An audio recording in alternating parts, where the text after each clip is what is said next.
আসসালামু আলাইকুম, সবাই কেমন আছেন? আমরা যাইতেছি মালদ্বীপ, মালে সিটি যাইতেছি। দেখেন ওয়েদার, একটা রিসোর্ট, অনেক বড় রিসোর্ট, অনেক সুন্দর রিসোর্ট। ওয়াটারগুলা দেখা যাইতেছে।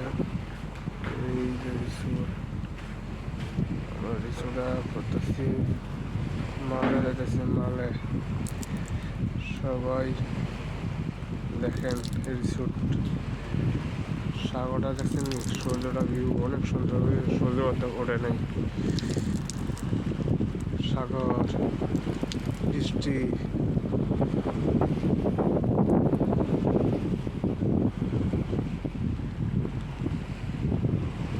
সূর্য দেখছেন।